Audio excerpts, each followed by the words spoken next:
جاهزة يا نور؟ يس. ايه موضوع النرجسية اللي خنقتونا بيه ده؟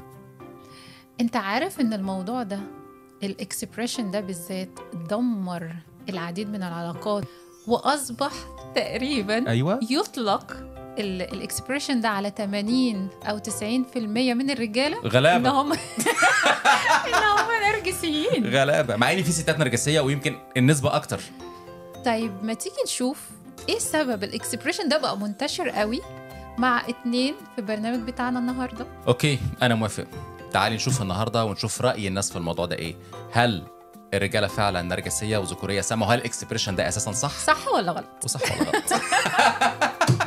النرجسية أنتوني وزينة، عرفوا عن حالكم الأول. أنا بلش أنت شريف. Ladies first. يس. دونك أنا اسمي زينة بدور برناتي. باك جراوند تبعي industrial psychology و I'm a musician كمان. دونك pianist و saxophone. فنانين. شوفوا كل واحد خد الحتة بتاعته. بيج ستار بتاعنا. أنتوني برنوتي. تمام. interior designer architect daytime و performer crooner musician singer nighttime. هلا musician مش مثله بس انه she leads I follow. هيدي بال singing part. ايوه. شو بعد بدنا نقول بالدومين تبعنا في كتير نقدر. هلا هي بالسايكولوجي. ايوه. بتقدر بتعمل اناليسيس للعالم. انا بكون اكثر مع العالم. أنا بفهم العالم. بتفهم العالم. بس I don't do analysis ما مش شغل. لأنه بلشت التايتل بندق بالنارسيسيزم، النرجسية. ايوه. هلا حلو واحد يكون هيك فرانك مع حاله ومع العالم اللي حواليه. زينة بتقلي شو هالنرسيس انت؟ اللي هي الأسطورة. هذه الأسطورة طبعا. النرجسية. يعني الموضوع كله ان هو عاشق حاله عاشق حاله بيحسب ان في حد في انعكاس ده هو حد تاني. فبدأ يفتن بحاله ويعجب بنفسه ووقع في حب نفسه زي ما بيقولوا. فمن هنا وهو كان اسمه نارسيس. وقع بالمي. هيوحشنا بقى خلاص. هلا ما بعرف اذا غرق.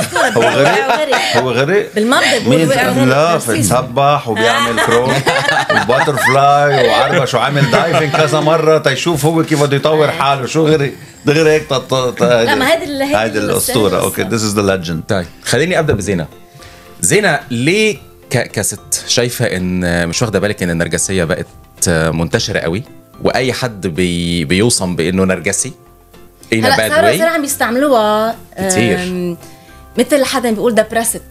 يس يعني هي بقت عامله زي الفيروس على فكره، انتشرت بطريقه فظيعه سبيشالي في العصر بتاعنا، لدرجه ان اصبح يطلق على تقريبا 90% من الرجاله ان هم نرجسيين. بس انا شايفه ان هو مفهوم غلط. اسمها 98% من الرجاله بتقولوا عليهم نرجسيين. برافو عليك، هو ده قصدي. اللي هو تلاعب يعني، لا اكتر ولا اقل. انما احنا ملايكه. ما هي عم يستعملوها كيف ما كان. بتستعمل بطريقه غلط. صارت تستعمل كليشيه. صحيح. which is not a cliché. ايه عم تستعمل زياده عن اللزوم. انا بس قديش صح هيدي ديبيت. هيدي الديبيت. قديش الشخص نارسيسيك عن جد هيدي ديبيتبل. بس عم تستعملوها كيف ما هلا صاروا يمكن ايه على السوشيال ميديا انتشرت جدا. بقولوا فلت الملا. نحن بقولوا فلت الملا. مش كل حد يقدر يصنفها. مش معنى ان انت مثلا بتغير على مراتك تو ماتش اقول ايه ده جوزي نرجسي وعاوز يتحكم فيا. لا دي غيره. صح ولا لا؟ ده ارتبطت بايه؟ ان دلوقتي الستات واخداها نرجسي مرتبطه بالذكوريه السامه، الترند اللي بعده على طول. ماشي. فهو مجرد الذكوري يعني القالب الذكوري اللي كل الواحد بيفتخر يقول لك انا ده ذكر راجل مكتمل رجوله. لا ده يقول لك لا ده ذكوري سام. سام توكسيك بالظبط. سام ازاي؟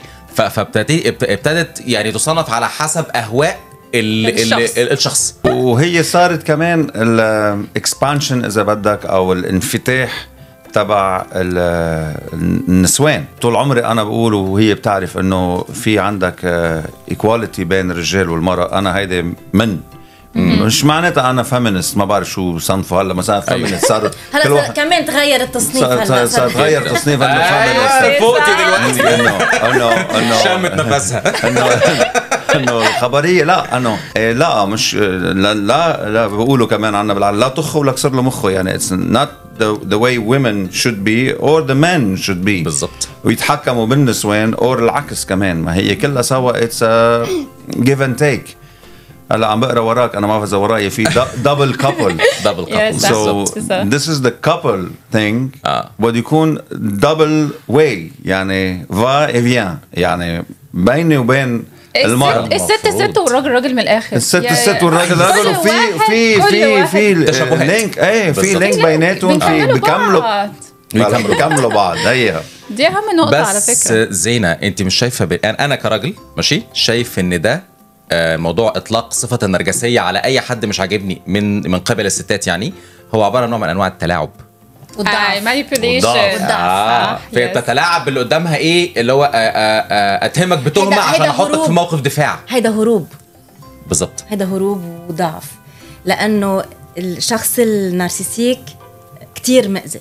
مش حنفوت بالديتيلز تبع النارسيسيس، بس كتير انسان مأذي لغيره. بالظبط.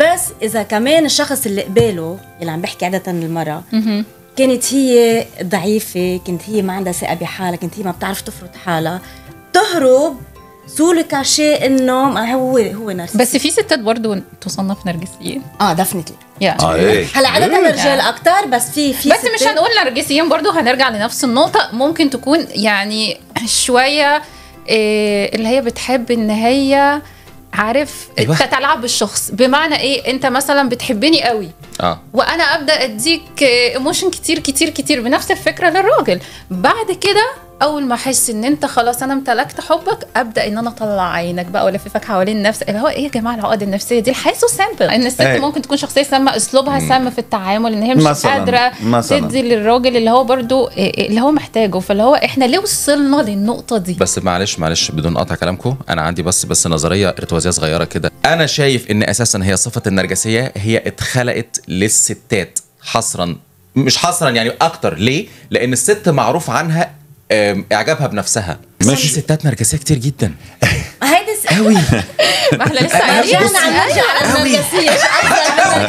هون بترجع بتسال انت what is narcissism، يعني شو هي النرجسيه؟ ما هي انه is it only male or female, man or woman؟ لا، it's a state of mind، بحب حاله شيء وبيأذي الغير. الله، الشخصية النرجسية فعلا هي مؤذية، يعني لكن هي بتدمر غيرها تحس بص، الثقة في النفس ساعات كتير بتقلب لأنانية شوية، بيكون الشخص أناني شوية فما بيقدرش يدي للبارتنر بتاعه اللي هو محتاجه. فمن هنا بقدر مثلا بتيجي مثلا يصنف ان انت شخصية نرجسية. بس زي يعني ما هو مين اللي بيصنف يا جماعة؟ احنا الناس ما ينفعش البارتنر بتاعي على غير دراية كل ما يتضايق اصل انت نرجسي، برافو او انت ست نرجسيه، يعني تصنيف بتاع مين؟ هيدي عم بيتاخد كيف ما كان. دي الفكره، انه ليه بقى منتشر قوي كده؟ علشان السوشيال ميديا هي القوه الناعمه، هي unfortunately السوشيال ميديا كتير مأثره، مش بس على النارسيسيزم، على كل شيء، العلاقات كلها تقريبا حتى الفاميلي بوندز، تايز، الاولاد، والسوشيال ميديا بقت اوبن لدرجه بتدمر المنتاليتي بتاعت الناس. وين اللي دينجر فيها؟ انه مين ما كان في يحكي، يس او العالم عم تسمع مين ما كان، دونك عم بتعلق على مين ما كان، وبقى بيصدقوا اي حاجه وبتوين براكتس. هلا تحتين نرجع الدسكشن انت بالنارسيزم شو قصدك اكزاكتلي؟ يعني انا قصدي اكزاكتلي ان بقى دلوقتي في خلينا اقول 3 تصنيفات.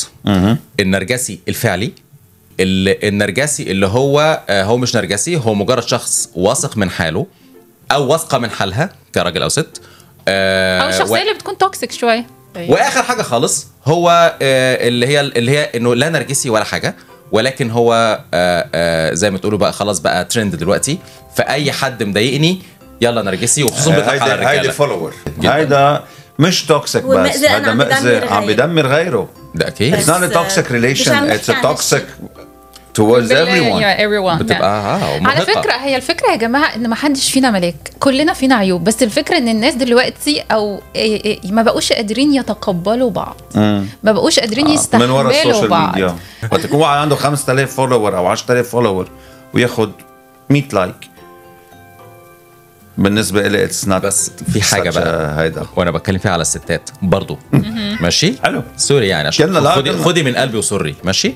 لو حطت صوره ماشي وجالها 100 لايك، فال100 لايك بتبدا تشوف لو ان ايه ده مين عاجباه صورتي ومين عاجباه صورتي، وتبدا تقارن الرجاله او الفيجرز اللي مع البارتنر. ايه ده؟ لا ده مين الفاضي اللي هيعمل كده؟ يا كتير كتير استيم دو سوا.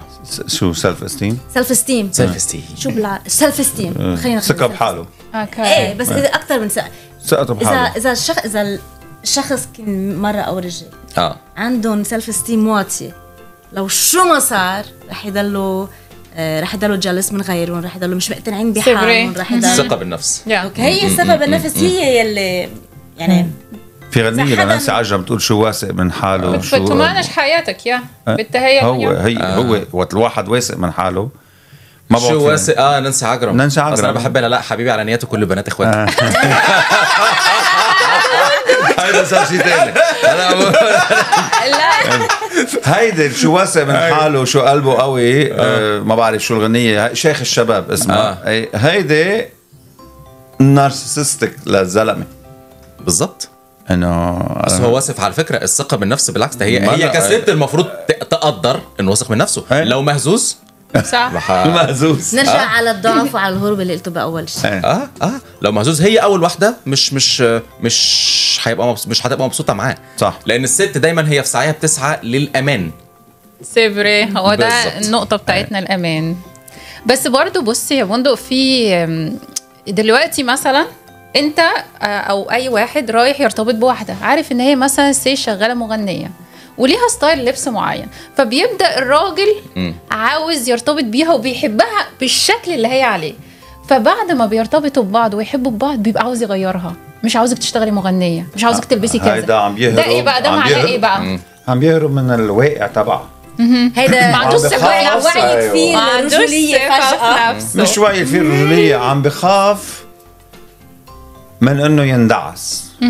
طب ما كان يخسر شيء. بس ما انت يا زلمه ما انت هيك تعرفت عليها صح، حبيتها كده حبيتها. وعلى فكره العكس بالعكس، لو برضو متجوزت حد مشهور فتبدا لا يعني في الاول هي بتحبه عشان مشهور وبتحبه عشان كذا، بعدين بعد شويه لا مين دي طب ما نفس الكلام هي تعرف one of the keys للزواج انه ينجح انه تتقبل الشخص تتقبل العيوب تبع الشخص اللي نقيته.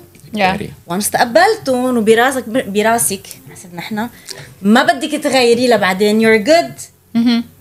you're gonna struggle. واعية انه you're gonna struggle, you're okay with it. وما بدك تغيري، هون ببلش فريمان تنبنى الحياة لبعدين. ده حقيقة. بالضبط تو اكسبت بعض. هي ده اللي احنا محتاجينه. هي هلا اذا صار تشينج بعدين هلا صعبه هون صار عندي من نفسي. لو انا عاوز اغير نفسي انا اغير نفسي مثلا لحاجات معينه، بس ما ندخلش مع بعض في صراع ان انت لا لازم تسيبي شغلك، لا ان انت لازم تغيري لبسك. لا طب ما انت يا ابني خدتني كده من الاول، انت جاي تغيرني ليه تحكمات؟ ما كنتش خدتني. او نفس الفكره للستات، ما كنتيش خدتيني من الاول طالما انت عارفه ان انا مثلا مخرج او whatever ممثل وعندي او حتى غير مشهور او حتى مجال شغلي اي مجال معين. مثلا بشتغل في البترول بغيب بالاسابيع، طب ما انت عارفه ان انا كده ليه بعد كده بتشتكي من الواقع بتاعي؟ لانه انا بقول لك ليش، ان كان على الرجال او المراه بس تكون برات الفريم بتشوف شيء كتير حلو، شيء كتير عجبك، بس تفوت على الحياة. طيب اذا مرتي منا حدي، اذا مش موجودة بالبيت، اذا عندها كتير اكتيفيتيز بدك تعرف انت كيف تتأقلم مع هالشيء، والعكس صحيح يعني. بالضبط وتخلوا سوا تمشوا بهالطريق، والا ما رح تزبط الخبرية. لا مش هتزبط. الغيرة موجودة، الشك موجود، القهر موجود، بس اذا مشيت معه وخلص ايد بايد ممكن تتخطى هالقصص. بتشوف قديش واحد بيتعب وقديش هيدا وقديه معرض طبعا تعمل ابريشيت لدوت اذا هيك مثل ما قالت انه تتقبل العيوب وتتقبل شو بيجي معه او شو بيجي معه بهالباكج ممكن يتخطى. بس مش كل العالم قدرت تعملها. لا مش قادرة. انتوا بتعرفوا انه بيقولوا الحب اعمى. ده هيدا الحب الاعمى يعني وقت واحد يكون يحب شخص لاول مره في شيء هالباشن اللي بتكون نار والعاني وما بده يشوف معمي على قلبه. ايوه من بعد ما يتجوزوا هيدي النار اذا ما ضلت تتغذى رح تخف. دونك بيبطل فيه هيدا العمى وهالباشن يلي بدي مثل ما هو رح شوي خلاص هرب بقى هرب من الشباك الحب. هالنار اذا ما غزوها وضلوا اثنين يشتغلوا عليها ضلوا اثنين. انا سمعت حاجه تانية، هو كان زي تعريف كويس كده بيقولوا ان يعني الاول الحب بتبقى نار ولعه، بس بعد الجواز والعشره النار دي اكيد ما بتفضلش ولعه، ده طبيعه الحياه، بس بتفضل زي ما لك ايه شعله صغيره كده ثابته بس ستيل بتدي دفى. بس شو بتشوف اللي وراها بتبلش تشوف انا شو عملت بس شفت اول شيء بتشوف اللي وراها ايه وقالت اعترفت ان انا شو عملت. هيدي القصه انه تشوف اللي وراها وتتقبله بقى. بالضبط. اذا ما تقبلته ما هي بدها تغذي النار ترجع تولع تخلي النار تغطي هيدول او عيوب بس او كلنا عم بالجمع تنقول انا حتى انا وقت تجوزنا وعارفه لوين رايحه وعارفه صرت لوقت من بعد سنه لانه اول سنه زواج اختلف طبعا كتير صعبه لانه بدهم يتعودوا على بعضهم ما نقول بدهم يربوا بعضهم يتعودوا على بعضهم. دونك حتى اول سنه حياتي مش تتذكريها هذه اول تاني سنه تقريبا شفت قصص was like عن جد هو كمان دفنتلي لانه انا طلعت ضفيري من بعد ما تجوزنا. انا سايبك ساكت انا سايبك ساكت بس لانه في بيس قويه بيناتنا اشتغلنا مع بعضنا واشتغلنا تحتنا اشتغلنا مع بعض. برافو حياتي اهم نقطه. ومش بس هيك الفاكت انك تشتغل مع الشخص او تعاشره مزبوط بالضبط قبل ما تخطي هالخطوه اللي هي الزواج. هلا nowadays ما بقى فيك يجيك حدا يقول لك هيدي المره بدك تتجوزها او هيدا الرجال خلص بدك تاخديه. لا مش هيك بتصير. بدي اعرف منو انا من اهله من عائلته من حواليه. لانه انا بيي كان يقول لي بدك تاخذ وحده تشوفها على بكره بلا النسكافيه وبلا القهوه وبلا الميك اب. بالضبط. بدك تشوفها على طبيعتها مين هي كيف هي قديش حلوه بتتعامل مع الناس اللي حواليها قديش حلوه اول قبل اي حد. ايوه بدك هيدي هي وشو الانتوراج تبعها بالضبط وكيف تحكي من يعني في عالم بقول لك not before my coffee ما حدا يقرب صوبي قبل ما تصير الساعه 12 من 6 ل 12 ما حدا انا لا this is not how it goes. Life is a mixture of everything وهون هيدا الجيف اند تيك لانه when it's all about adaptation هي تكيف والتعامل مع تكيف وتقبل وشغل بتحط efforts يعني دايما بيقولك البقاء للأكثر قدرة على التكيف. أيوة. حتى في الحياة مش بكل شيء بالأشغال بالسبورتس من بدء الخليقة الديناصورات انقرضت ليه؟ ما بعرف بس بقيوا مع بعض بس انه ايه it's a road c'est un chemin à deux اثنيناتهم بيمشوا مع بعض بالضبط. اذا ما مشيتوا مع بعضكم هلا بضل في competition اكيد it's competitive اكيد it's everything ولا اذا ما فيها سباركل خلص it's dead. بس ليك قديش بعدنا عن النارسيسيزم. ما انا عم افكر بس ايه لانه بس على فكره دي مواضيع مهمه هي العلاقات. ايه ما هي اللي كنا ليش ليك ليش وصلنا لهون لانه المراه بتحط اجاني 100 لايك، انت شو اجاك، مين هدول ومين عم ايوه على فكره كابل جول. الست هي اللي وصلتنا لهنا. ايوه ما هي اصلا حواء هي اللي جابت التفاحه. والله ما كنا في الجنه وبشوات وسلطان زماني. بس كمان ما هي المرة الشيدوفر اجى من البرويون اللي هو نحن. ايوه من الاخر يا جماعه، هو لا الراجل يقدر يكون من غير الست ولا الست تقدر تكون من غير الراجل. الناس اللي بتطلع تقول لك الواحده جميله وان انا اكون فور بينج سنجل، ده كلام مش حقيقه، مش واقع، ما ينفعش ان احنا نتخذه اصلا، لان ربنا خلقنا كده. هم عاوزين يغيروا الدنيا unfortunately to become independent woman. ديت حتى في حد ذاتها فهمها غلط.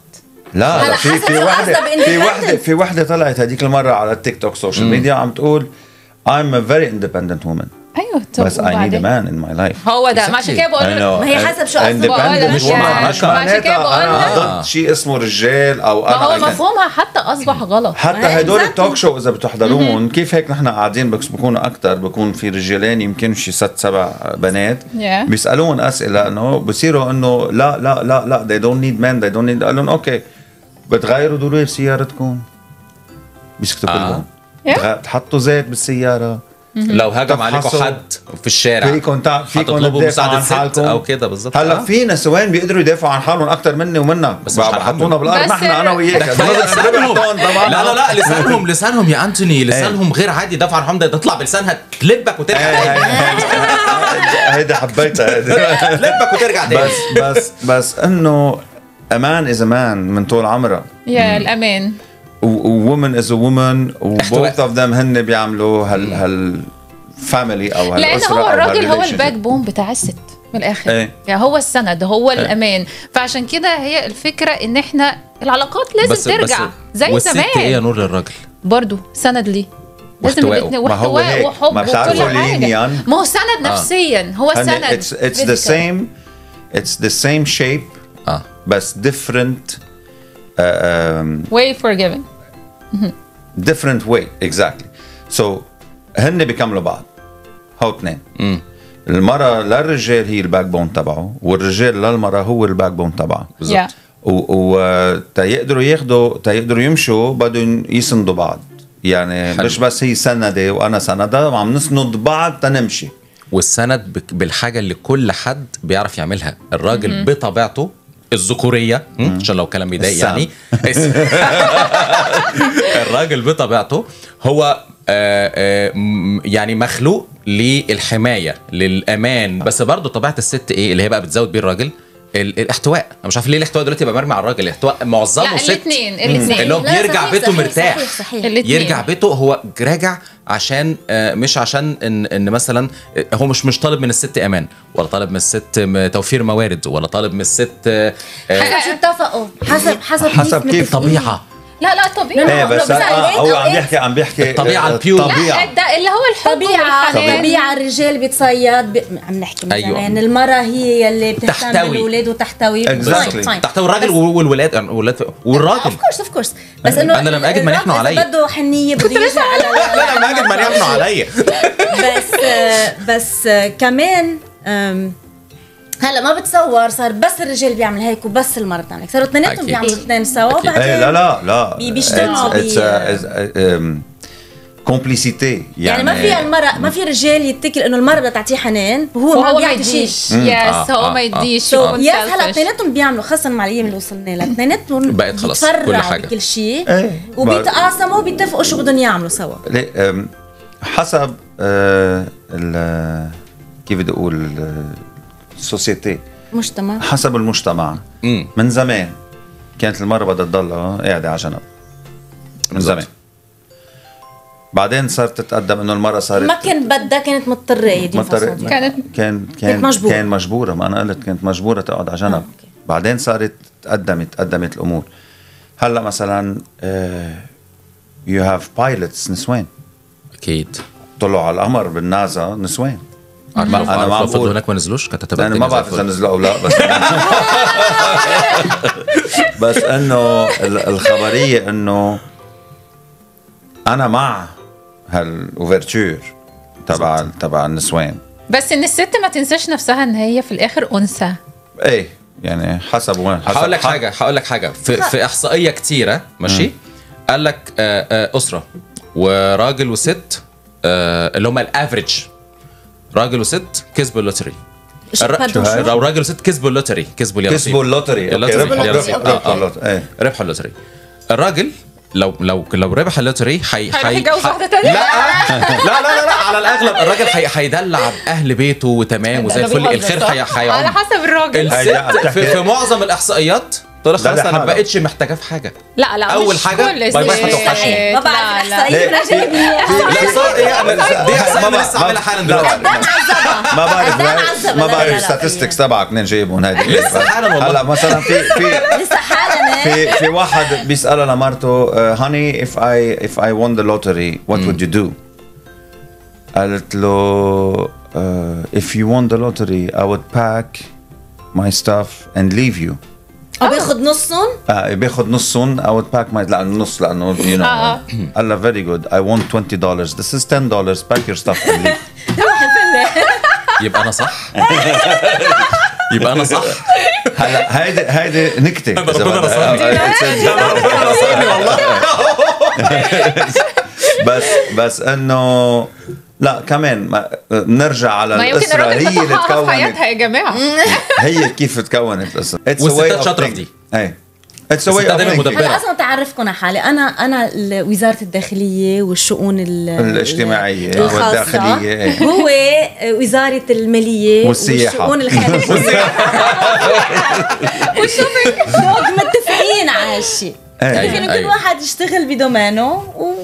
كان في نكتة سمعتها زمان يعني واحد كانوا اتنين قاعدين في كافيه على قهوة كده، فبيقول له يعني أنا ومراتي تعباني وبتاع. قال له يا ابني اعمل زيي، أنا ومراتي مقسمينها، مراتي هي السياسة الداخلية وأنا السياسة الخارجية.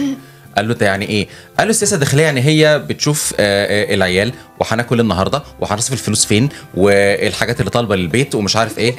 قال له طب امال انت ايه السياسه؟ انت اوكرانيا وروسيا. السياسه الخارجيه. قال له يا ريت اوكرانيا وروسيا. الاتحاد الاوروبي والله. صح انت سمعتها دي. قال له انا متعاطى بالشؤون الخارجيه تبع اوكرانيا وروسيا. شو عم بيصير؟ فظيعه جنب الاخر. ما هيدي هون بتعرف انه الافام النويو، المراه هي الجوهر تبع كل شيء. العائله، الاولاد، الهوم. اتس نوت ا هاوس، اتس ا هوم. القبضه اللي ماسكه على حبات رمل لو فرطت ايدها كل حاجه راحت. بناء المجتمع بيجي من المراه. صحيح. شيء طيب. هي امك، هي اختك، هي مراتك، هي بنتك. بناء المجتمع. لا بجد مبسوطين جدا بوجودكم معانا. انبسطنا جدا يعني اضافه مهمه والحوار معاكم ممتع يعني مش عايزينه يخلص. ثانك يو. هلا ان شاء الله نكون فتنا بالحديث. ما اكيد شطينا عملنا شويه شطينا بس شان هيدا. ايوه شو النرجسيه. بس خليني انهي انا بشغله. تفضلي. اكيد يا ريت بيصيروا ما يستعملوا الكلمه دي طول الوقت. الاكسبريشن ده فعلا دمر العلاقات، لانه عم بتدمر كتير قصص، عم بتدمر الكونسبت. هي يا ريت ما يكون بقى في سوشيال ميديا مثل هلا. بالضبط. لانه هي وقتها كانت ايام قبل، كانت قبل مضبوطه الامور. صارت فلتين امنه نحن بنسميه. صار كل مين ايده له صار ده بقى حلقه ثانيه. ها ايه رايك بقى بعد ما سمعت؟ والله تمام. بس يعني نور ما تنسيش احنا هدفنا اساسا ايه؟ ان العلاقات ترجع زي زمان. بس كده.